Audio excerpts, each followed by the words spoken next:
하나님의 말씀 마태복음 27장 51절로 56절 되겠습니다. 한 절씩 교독을 하도록 하겠습니다.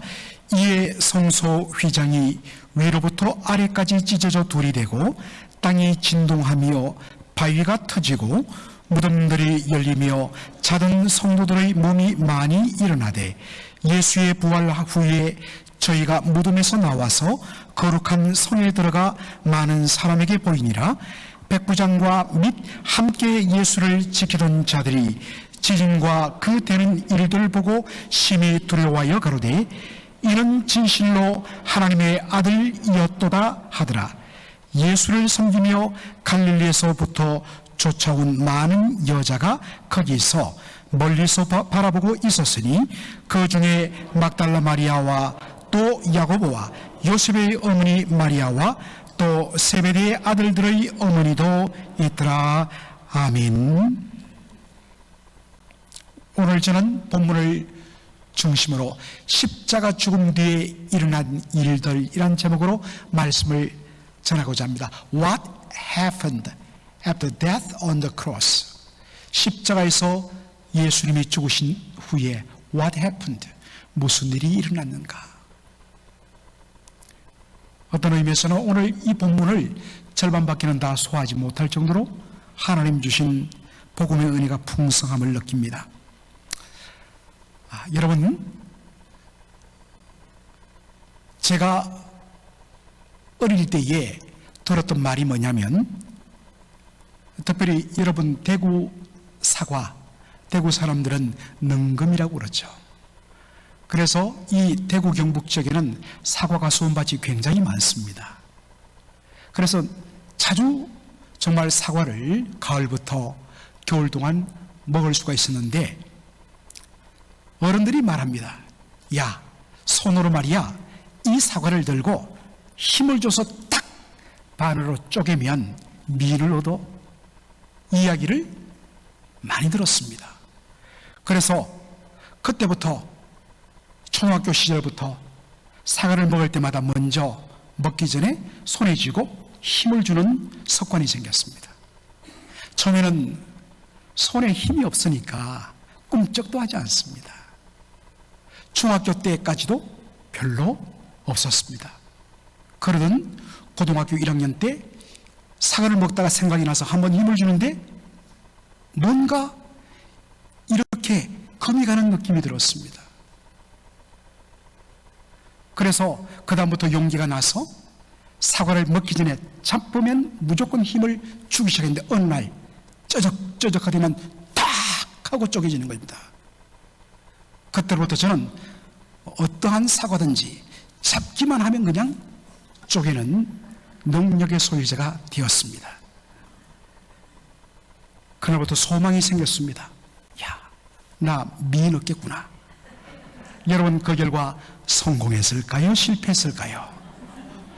판단은 여러분의 몫입니다. 오늘도 보면 본문에 쪼개어지는 한 특별한 일이 일어납니다. 바로 성소의 휘장이 쪼개진 사건입니다.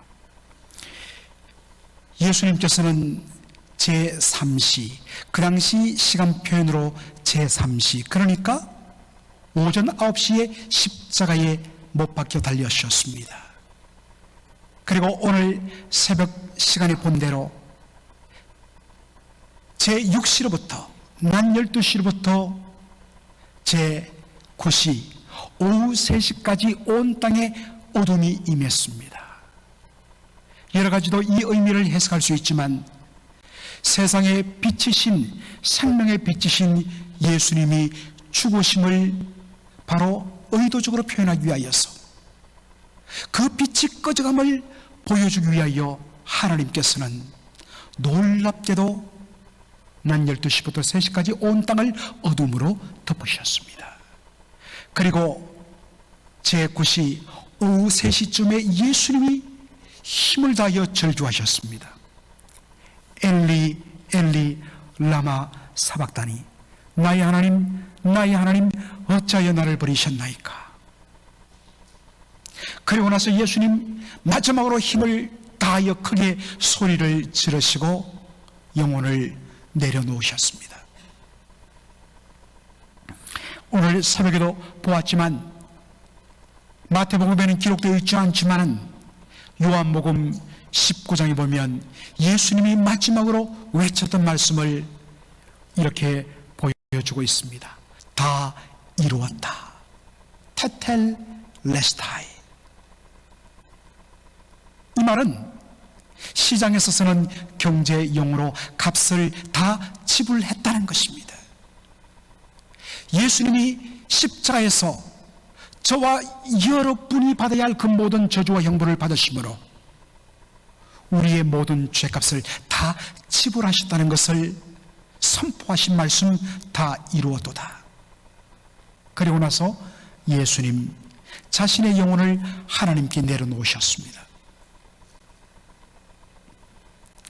바로 예수님의 영혼이 떠나갔을 바로 그때에 일어난 일이 무엇인가? 오늘 본문 51절은 이렇게 소개합니다. 이에 성소 휘장이 위로부터 아래까지 찢어져 둘이 되고 라고 말씀합니다. 글씨가 조금 적지요? 죄송합니다. 제 실수예요. 글자가 이렇게 적을 줄 몰랐습니다. 이에 성소 휘장이 위로부터 아래까지 찢어져 둘이 되었다 했습니다. 여러분, 성소의 휘장은 성전 안에 보면 성소와 지성소로 되어 있는데 그 사이를 구분하기 위하여 그 중간에 위로부터 아래로 내려진 일종의 커튼이 휘장입니다. 그런데 여러분, 이것의 사이즈가 얼마나 놀랍냐면, 얼마나 크냐면 높이가, 아직 아닌데요, 높이가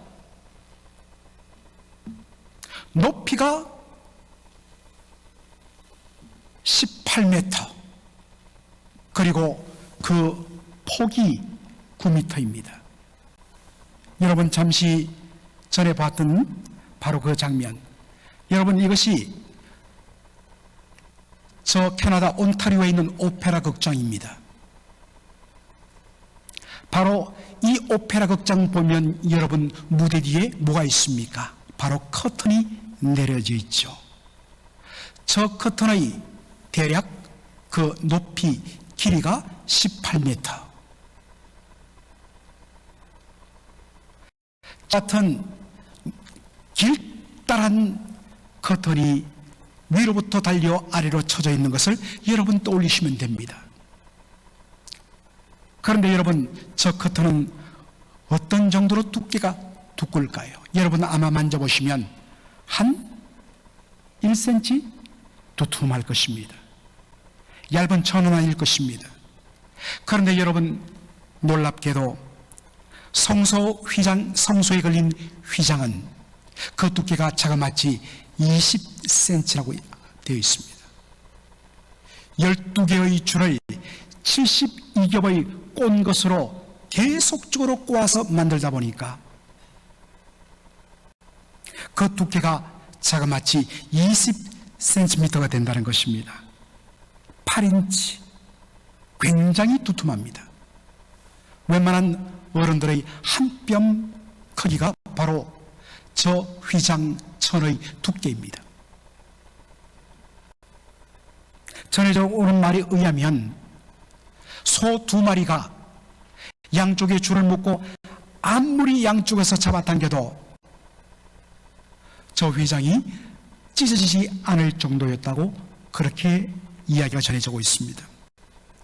그런데 이 휘장이 어떻게 했다고요?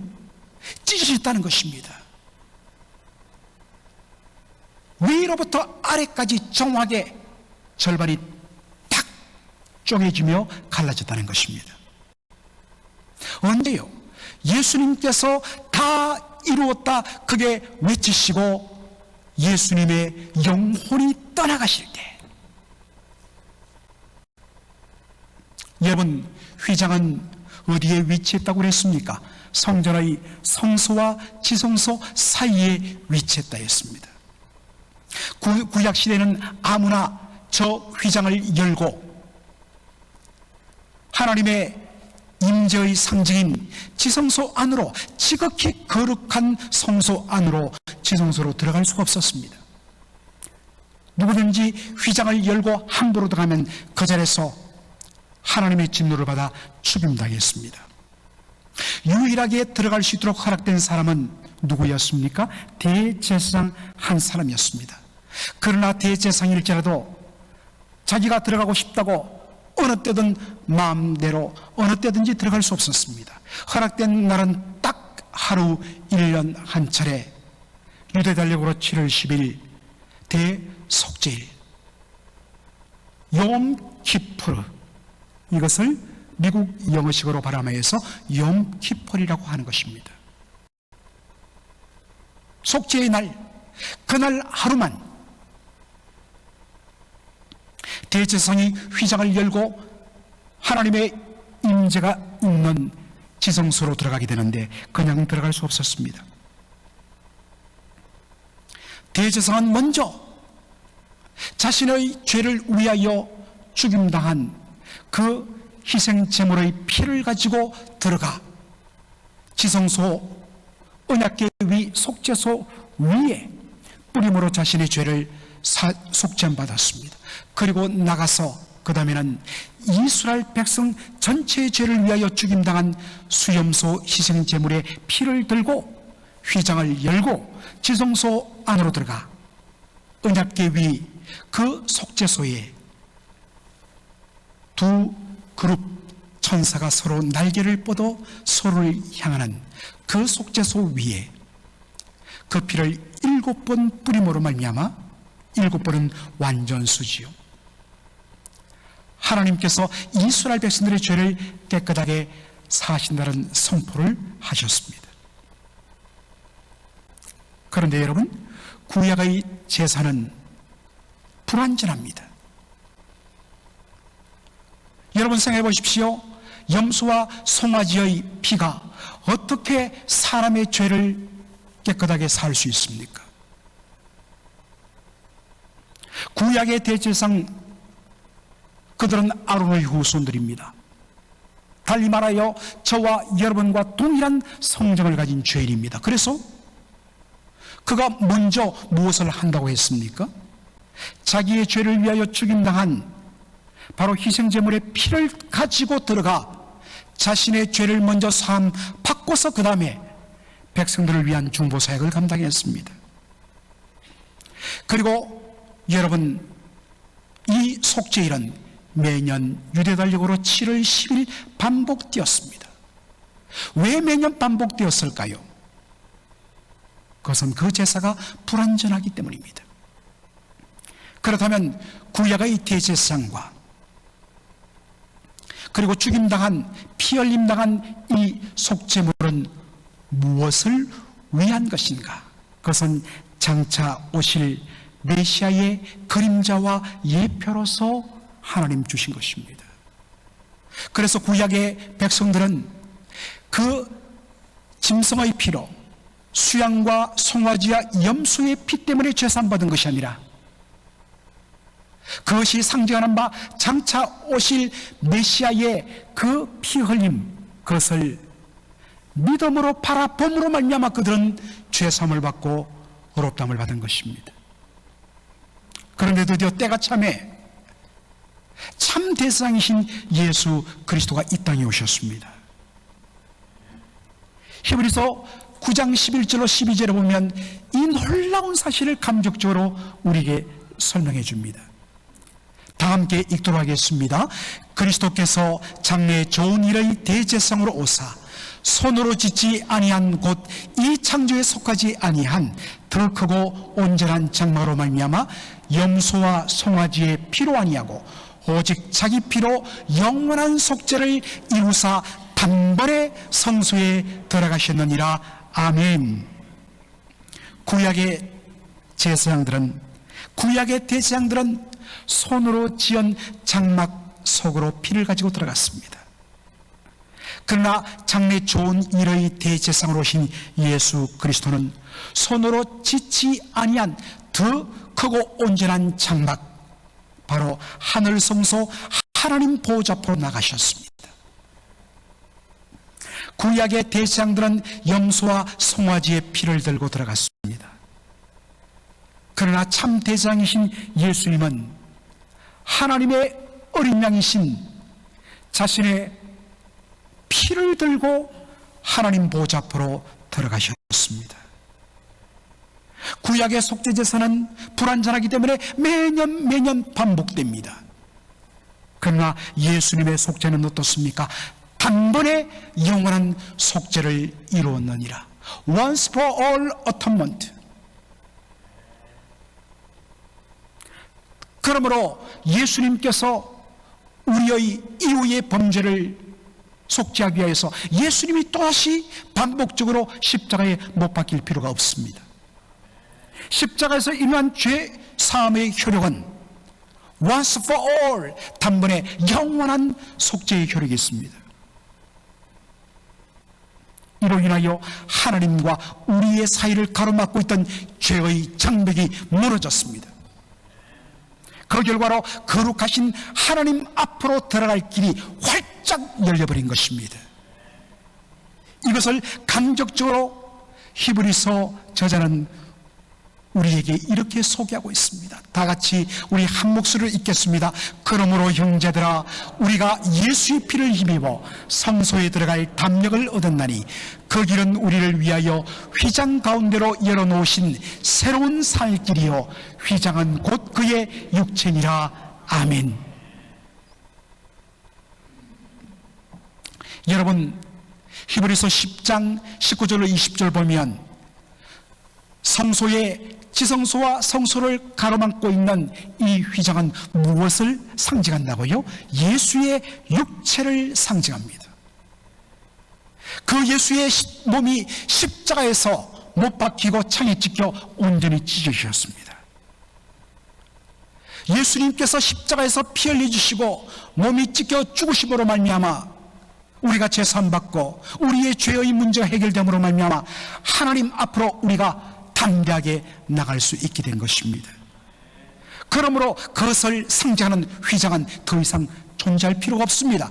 그러므로 다 이루었다 하시고 예수님이 영혼을 내려놓으시는 바로 그 순간에 그것을 상징하는 휘장은 존재 가치가 사라졌기 때문에 사람의 손으로 어떠한 인력으로도 찢을 수 없고 쪼개질 수 없는 성전의 휘장이 위로부터 아래로까지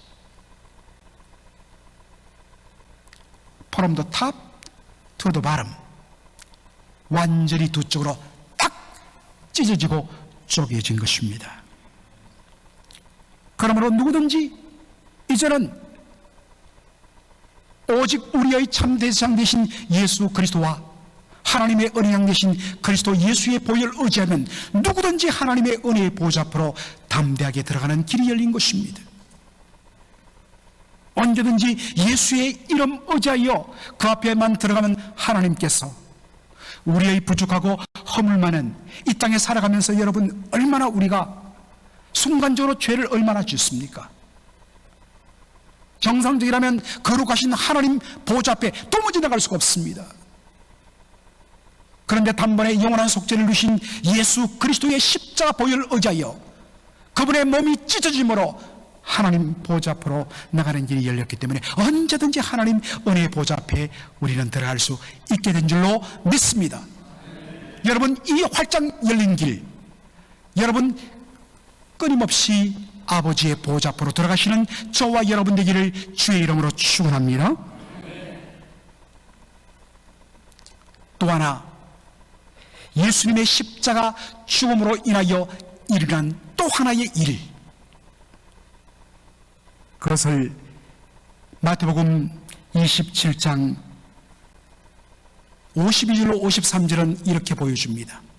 땅이 진동하며 바위가 터지고 무덤들이 열리며 자던 성도의 몸이 많이 일어나되 예수의 부활 후에 저희가 무덤에서 나와서 거룩한 성에 들어가 많은 사람에게 보이니라 라고 말씀합니다. 여러분, 여기에 땅이 진동했다, 문자 그대로 earthquake, 지진입니다. 지진이 일어나니까 어떻게 됐다고요? 바위가 터지며 무덤들이 열렸다 했습니다. 이것을 우리 한국식으로 아니면 미국식으로 생각하면 이해가 안 됩니다.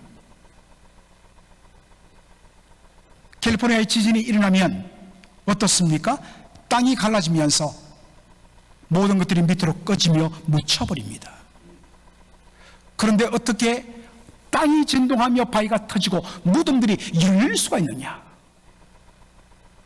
그것은 우리와 고대 팔레스타인의 바로 장례 방식이 다르기 때문입니다. 우리는 땅을 파고 그 속에 관을 넣고 우리는 묻는 매장 방식을 취하지만 고대 이스라엘에서는 바위를 파고 그 바위 속에 굴을 만든 후에 그 속에 시신을 안치하고 그리고 그 입구를 커다란 돌로 꽉 막아 두는 방식을 취했기 때문입니다.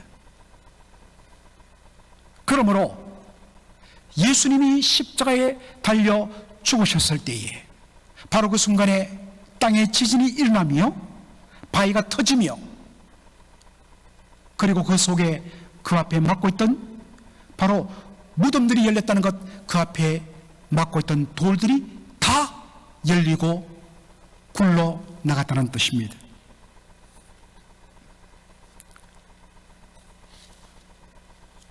그런데 문제는 그 다음의 표현입니다. 바로 잠자던 성도들의 몸이 많이 일어났다는 것입니다. 사랑하는 성도 여러분, 한번 생각해 보십시오. 단순히 그 지역에 지진이 일어나서 지진의 결과 바위가 흔들리고 터지면서 그 앞에 막고 있던 돌문들이 열리고 굴러가면서 무덤문이 열리면 뭐가 그 속에 있는 것이 정상입니까? 무덤은 뭐 하는 곳입니까? 시신을 안치하는 곳입니다. 그러므로 안치한 지 얼마 되지 않았다면 그 속에 이제 막 썩기 시작하고 냄새나는 시신이 있을 것이고, 시간이 1, 2년 지났다면 살은 다 썩어서 녹아내리고 앙상한 유골만 보일 것입니다. 그런데 열린 무덤 안에는 잠자던이란 말은 전형적인 성경 언어죠. 바로 주 안에서 하나님을 믿는 믿음 안에서 영생을 바라보며 잠든 바로 죽은 성도들을 가리키는 표현이 잠자던 성도들입니다. 잠자던 성도, 그 몸이 일어났다는 것입니다.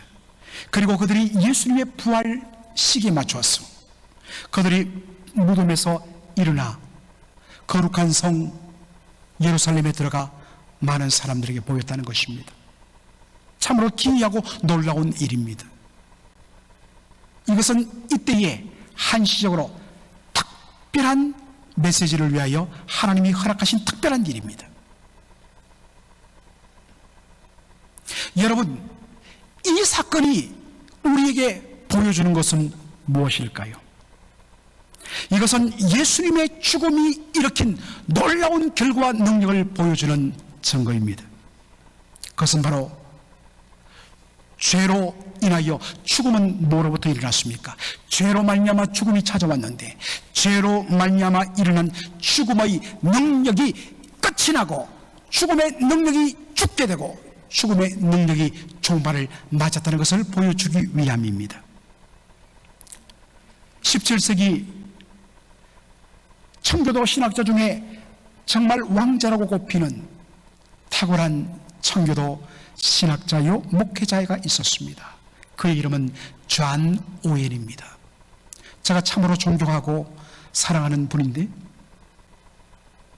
그분이 예수님의 십자가 죽음을 통하여 일어난 놀라운 역사를 딱 한 문장으로 이렇게 표현했습니다. 우리가 한번 고급스럽게 영어로 한번 읽어볼까요? 시작. The death of death in the death of Christ. 자, 우리 한국식으로 영어 해석은 어떻게부터 하라고 했습니까? 안 좋은 건데 뒤로부터 거꾸로 올라갑니다. In the death of Christ. 무엇이죠? 예수 그리스도의 죽음 안에서 뭐가 일어났다는 겁니까? The death of death. 죽음이 어떻게 됐다고요? 죽음을 맞이하게 됐다는 것입니다. 할렐루야. 안 느끼십니까 여러분들? The death of death in the death of Christ. 그리스도 예수의 죽음 안에서 죽음은 죽게 되었다는 것입니다. 여러분은 아멘 안 할지라도 저는 이 구절을 읽을 때마다 하나님이 주시는 이 복음의 감격 때문에 여러분 화가 난 게 아닙니다. 정말 저는 이 구절을 생각하면 생각할수록 가슴이 뛰어요. 놀랍지 않습니까? 예수님의 죽음 안에서 죽음은 이제 끝났단 말입니다. 너무 좋으면 사람들이 웃어요. 여러분, 우리 모든 인생들, 아담의 후손들은 율법의 저주와 정죄에서 자유롭지 못합니다. 여러분, 이 말이 뭐냐면 아담의 후손으로 이 땅에 태어난 우리들은 날 때부터 죄성을 가지고 태어났기 때문에 결코 죄로부터 자유할 수 없어서 크고 작은 죄를 범하지 아니할 수가 없습니다. 그런데 율법은 뭐라고 우리에게 엄중하게 말합니까? 죄를 지으면 반드시 죽는다. 그래서 이것을 한 문장으로 말한 것이 뭐냐? 죄의 삭은 사망이라. 이 말씀 앞에 자유로운 인생이 아무도 없습니다. 왜냐하면 모두 죄를 범하기 때문입니다. 그러므로 죄의 삭은 사망이라. 이것이 바로 우리에게는 율법의 정죄요 저주인 것입니다. 그런데 그 저주를 예수님께서 십자가에서 우리를 대신하여 저주받으시고 피 흘려 죽으셨습니다.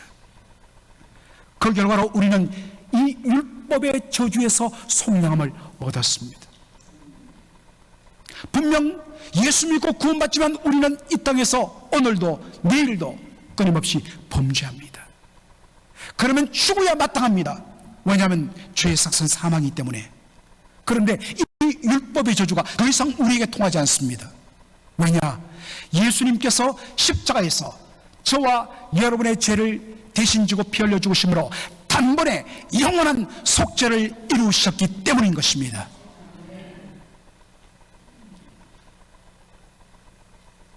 그러므로 예수 그리스도 안에 있는 자는, 누구든지 그리스도 예수 안에 있는 자에는 결코 정잠이 없느니라. 로마서 8장 1절이 우리에게 선포하고 있습니다. 물론 예수 믿고 구원받은 우리도 언젠가는 한 번 죽습니다.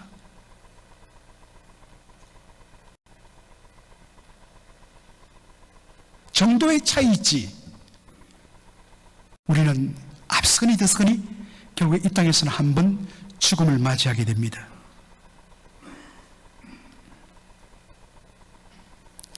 예수 믿기 전에, 아니 예수를 믿었지만 우리가 얻은 이 복음의 놀라운 은혜와 능력의 그 위대함을 우리가 말씀으로 깨닫기 전에는, 예수 믿고 죄사함받고 거듭나고 구원받았다는 것은 믿지만은 그 복음 속에 들어있는 이 놀라운 복음의 은혜를 깨닫기 전에는 예수 믿으면 천국 간다라는 것은 우리가 알고 있고 믿지만, 그러나 죽음의 그림자가 밀려올 때마다 우리는 죽음에 대한 두려움과 염려 속에 거해 있습니다. 그런데 이 복음을 바로 깨닫고 나면 우리는 결코 죽음을 두려워하지 않습니다. 죽음이 우리를 결코 두렵게 만들지 못합니다. 이유는 바로 예수님의 십자가 죽음을 통하여 우리 인생에 있는 죽음의 의미가 완전히 바뀌었기 때문입니다. 죽음은 똑같은 죽음인데 예수 십자가 피 흘리고 죽으신 이 놀라운 복음의 은혜를 아는 자에게는 죽음의 의미가 바뀌어버린 것입니다. 여러분, 우리는 장로교회죠. 장로교회는 영미 계통으로 생긴 것입니다. 그래서 장로교회가 고백하는 신앙 고백이 웨스트민스터 신앙 고백과, 그것을 정말 문답을 통하여 쉽게 가르치도록 만든 것이 대소요리 문답인 것입니다. 저 지난 학기에 제가 여러분에게 성경 공부를 오픈했습니다. 그런데 이 유럽에 있는 네덜란드, 독일, 프랑스는 가톨릭이 많지만은 그러나 소수의 그 위건어들, 신실한 개신교 신자들이 많습니다. 그런 유럽의 교회들을 개혁교회라고 이야기하는데 우리와 똑같이 칼빈주의 신학을 가집니다. 그런데 유럽 개혁교회들은 하이델베르그 교리문답을 가지고 성도들을 가르칩니다. 그래서 영미계통의 장로교회 목회자들은 이 하이델베르그 교리문답도 너무나 소중하게 여깁니다. 언젠가 제가 하이델베르그 교리문답을 한번 여러분에게 가르치는 기회를 가질 것입니다. 하이델베르그 교리문답 제42문답을 보면 이렇습니다. 제가 이것을 영어로 표현하지 못해 죄송합니다. 하이델베르그 교리문답 42번을 보면 질문이 이렇습니다. 우리 다 함께 질문을 읽도록 하겠습니다. 그리스도께서는 우리를 위하여 죽으셨는데 왜 우리는 여전히 죽어야 합니까? The death of death in the death of Christ. 그리스도의 죽음 안에서 죽음의 종말을 구했는데 왜 우리는 예수 믿고 구원받았는데 왜 우리는 죽어야 되죠? 여러분, 이 질문에 대한 답이 얼마나 위로가 되는지 모릅니다. 다 함께 우리 읽도록 하겠습니다. 우리의 죽음은 우리의 죄값을 치르는 것이 아닙니다.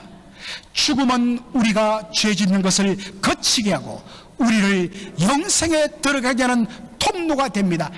Entrance to the eternal life. 여러분, 예수 믿고 구원받은 우리가 언젠가 한번 이 땅에서 육신의 죽음을 당하게 될 텐데 그것은 우리의 죄값을 치르기 위한 죽음이 아닙니다. 죄값은 예수님이 이미 다 값치러 주셨습니다. 그런데 이 죽음이 얼마나 복되냐면 우리가 살아있을 때에 예수님의 구원의 은혜를 받고 성령의 은혜를 받으면서도 우리는 날마다 마음으로, 말로, 손으로, 발로, 눈으로 우리는 범죄합니다. 결국 자유롭지 못합니다. 그런데 주님께서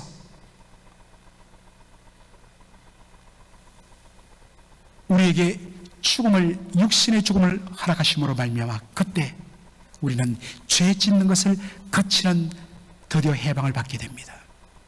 그리고 바로 우리가 이 땅에서 딱 숨이 끊어지는 순간 뭡니까? 즉각적으로 그 순간에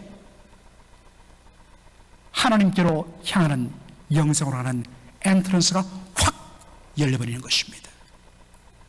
그러므로 여러분, 죽음은 이제 예수 안에 있는 우리에게 결코 두려운 존재가 아닙니다. 담대하시기 바랍니다.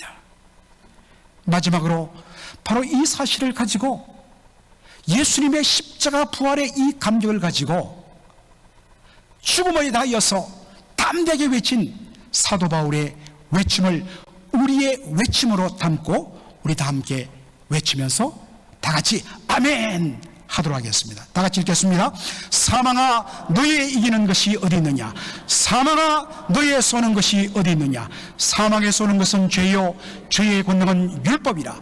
우리 주 예수 그리스도로 말미암아 우리에게 이김을 주시는 하나님께 감사하노니 아멘.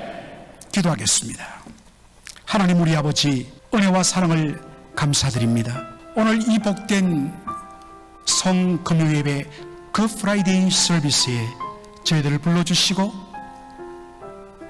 이 놀라운 은혜의 영광을 맛보게 하여 주시니 감사합니다. 예수님 십자가에 피 흘려 죽으심으로 말미암아 하나님과 우리 사이를 가로막고 있던 모든 죄의 장벽들이 무너지고 거룩하신 하나님 앞으로 나가는 길을 활짝 열어주사 아버지께로 영생과 정말 하나님의 자녀의 놀라운 복을 누리게 하여 주신 것 감사합니다.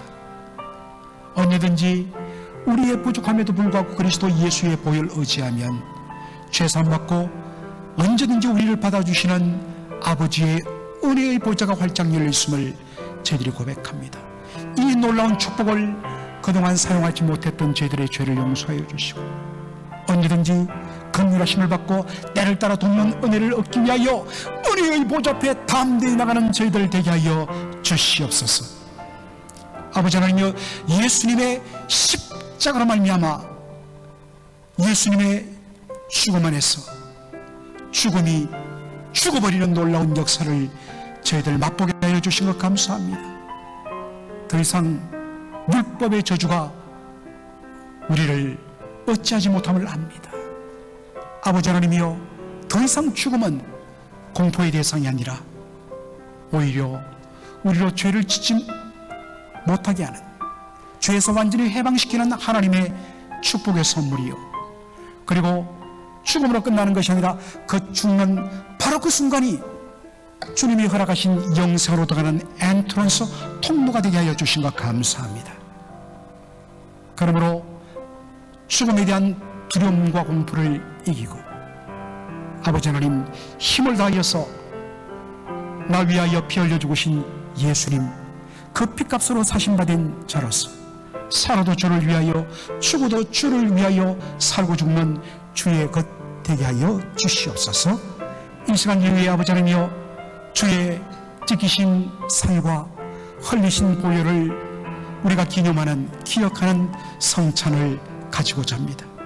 아버지 하나님의 이 놀라운 예식에 복을 더하여 주시고 아버지 하나님 이것을 먹음으로 우리의 생명의 양식되게 하시고 생명에 음료되는 놀라운 성령의 능력을 경험하는 이 시간 되게 축복하여 주시옵소서. 예수님의 이름으로 기도합나이다. 아멘.